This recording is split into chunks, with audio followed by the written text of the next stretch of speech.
형님 반갑습니다. 제가 이번에 형님 이사 하셔가지고 여기 개포 주공 4단지 개포자의 프로듀전스 이사 오셔가지고 제가 형님 보러 왔는데 처음에 어떻게 여기를 매수하게 되셨는지 그거 좀 여쭤볼게요. 그럼 제가 서울에서 결혼하고 자리 잡는 그 옛날 얘기부터 해야 되거든요. 결혼하고 직구하러, 전세 직구하러 많이 다녔었어요, 제가. 응. 1994년 내가 결혼을 그때 했으니까 94년도에? 네, 94년 5월 28일 날 5월 28일 결혼했는데 거의 만 29년 만에 지난주 5월 28일 날 결혼 기념일 날 내가 여기 이사를 왔어요. 근데 그때 결혼할 때 이제 원래 뭐 시골에서 왔으니까 지방에서 왔으니까 돈도 없지 전세 직구하러 많이 다녔거든요. 근데 주변에 이렇게 조금 눈뜬 우리 가족들이 있었어. 우리 누나가 야, 저 전세가 한 4천 막 이렇게 했어요. 94년도에 전세가 4천. 1994년도에 전세가 4천, 4,500 했는데 집값이 한 7천, 7천? 7천, 7,500. 1억도 안 되고? 1억도 안 되고. 그게 이제 여기가 사단지가 왜 11평, 13평, 15평 이렇게 있잖아. 있었거든. 그게 이제 우리는 13평짜리 아파트를 이제 그렇게 아마 내가 가진 돈은 거의 없었고 그때 금리가 아마 한 2%, 낮은 게 12%, 높으면 한 그 20% 가까이 되는 고금리 시대였잖아. 지금 금리가 5%, 6%도 사는데 난리라 그러는데 난리인데, 그때는 10% 넘었죠. 12%가 제일 싼 걸로 내가 빌렸던 것 같아. 야. 그때 그런 금리에서도 사실 뭐 무모하다고 했을려나? 그 정도로 이제 뭐 우리는 맞벌이했기 때문에 한 사람 월급은 거의 이자로 다 나가는 그런 상황이었는데 어쨌든 그렇게 무리해서 그때 뭐 양쪽 직장에 담보로 해서 담보대출을 받고 해서 겨우 이제 그 돈을 만들었어요. 7천 뭐 300인가 얼마.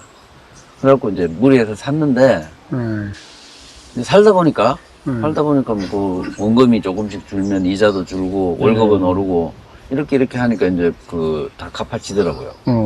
근데 뭐 갚아지고 뭐 사실 애들도 크고 하면 옮겨야 되는 그런 타이밍도 오는데 그때도 뭐 워낙 98년 뭐 이렇게 되면서 이제 부동산이 출렁출렁 했잖아요. 그러다가 올랐다 내렸다 했는데 그냥 뭐 특별히 이걸 팔아서 다른 데로 옮긴다는 생각을 전혀 못했고 사실 어떻게 보면 무식하게 그냥 깔고 앉아 있었던 게 거의 뭐 30년 지나서 와, 30년 동안 이거 30년, 가지고 계셨던 거예요? 30년. 그러니까 누가 여기 이런데 강남에 이제 아파트 뭐 이런데 좀 스포트라이트 받는 데 산다 그러면 뭐 투기를 했니 막 그런 얘기 하는데 우리는 사실 투기는 뭐 짧은 기간 동안에 물건 될 거 보고 하는 게 투기지. 투기라기보다는 그냥 무식하게 깔고 앉아 있었던 게 이제 이렇게 된 거예요. 제가 저번에 형님 뵙고서 오늘 와가지고 그때 집 이제 이사하신 다음에 뵙자고 했던 이유도 그때 그 얘기 말씀하신 게 너무 인상 깊었어요. 30년 전에 1억 안 되게 저는 한 1억에 샀다고 기억나는데 7천 원 정도 사신 거네. 그렇죠, 7천 원. 와, 그때도 그리고 대출도 받으신 거고. 아니 거의 뭐 전액 대출이었죠. 전액 대출? 전액 대출. 처음에 엄청 고생하셨다가 이거를 어떻게 보면 아무 생각 없이 그냥 안 팔고 가지고 계셨던 거예요. 안 팔고 가지고 있어. 투자 목적은 전혀 아니었던 거야, 그죠? 그렇죠. 안 판 걸 투자 목적이라고 할 수는 없을 것 같고. 그래서 시간이 지나서 보니까 이게 이제 재건축 왔고 제가 여기서 조금 더 여쭤보고 싶은 게 재건축 하게 되면 저도 재건축 재개발 투자를 하는데 굉장히 시끄럽단 말이에요, 조합에서. 맞아요. 제가 얘기 듣기로 사단지도 역시 조금 시끄러웠던 걸로 알아요. 그렇죠. 그럼 형님 막 그거 신경 쓰이지 않았어요, 중간에? 근데 뭐 저는 이렇게 생각했어요. 부동산은 현물이기 때문에 뭐 재건축이 늦게 되든 뭐 빨리 되든 어쨌든 언젠가는 될 거다. 언젠가는 될 거다. 근데 뭐 제가 워낙 이 초기 투자 비용이 그때는 큰 돈이었지만 인플레이션이 되고 하면서 이제 내가 뭐 재건축이 시작하고 뭐 시끄럽고 이 정도 진행이 됐을 때는 이미 그 돈은 어떻게 보면 그렇지. 한 20년 가까이 지난 상황이었기 때문에 그게 큰 돈이 아니었지, 초기 투자금이. 근데 이제 그런 유혹은 있었어요.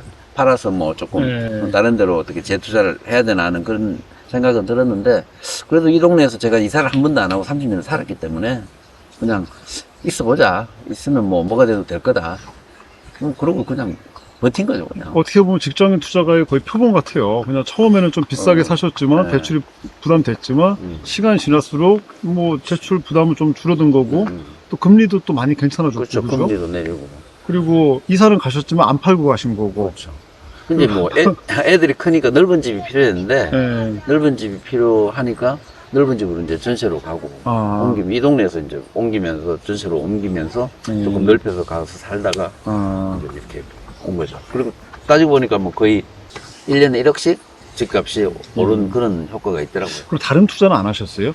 다른 투자? 부동산. 특별히 뭐 월급쟁이들이니까 저는 또 제가 주식을 해가지고 한 예. 두어 번 틀어 먹어가지고 예. 와이프한테 형님이 직장 생활 한 30년 하셨죠? 오늘이 6월 1일이잖아요. 예. 제가 93년 6월 1일 입사했거든요. 아, 오늘 예. 30주년 되는 날이에요. 오늘이요? 오늘이 30년. 형님, 만 30년. 뭐 저랑 뭐 근사한 거 먹으러 그러니까 가야죠. 한잔 먹으러 가야 되는데 와이프가 오늘 뭘 준비를 했다 그래서. 아유, 그랬어요? 아, 또 형수님이라. 네. 그죠. 아, 그러시구나. 멋진 얘기 잘 들었고요. 그리고 두 번째 질문이, 여기 이사 오시니까 어때요? 단지가 지금 이제 막 입주하고 있어가지고, 여기 뭐 전월세도 그렇고, 앞으로 또 향후 매매도 그렇고, 간신히 여기가 엄청 많은 걸로 알아요. 이사 오시니까 아직 며칠 안 됐지만, 뭐 이렇게 눈에 보이는 장단점이 있나요? 일단 뭐 제가 살던 7단지보다는 지하철역에서 조금 더 멀어져서 출퇴근은 조금 한 5분에서 한 10분 정도 더 걸리는데, 이게 제가 아까 말씀드렸던 것처럼 그 새 집에 산 게 제 평생 처음이에요. 축하합니다. 진짜. 그래서 굉장히 좋아요. 일단 네. 기분이 되게 좋고. 집 진짜 너무 좋은 것 같아요. 단지도 너무 좋고. 네. 이게 새 집 이런 느낌이구나.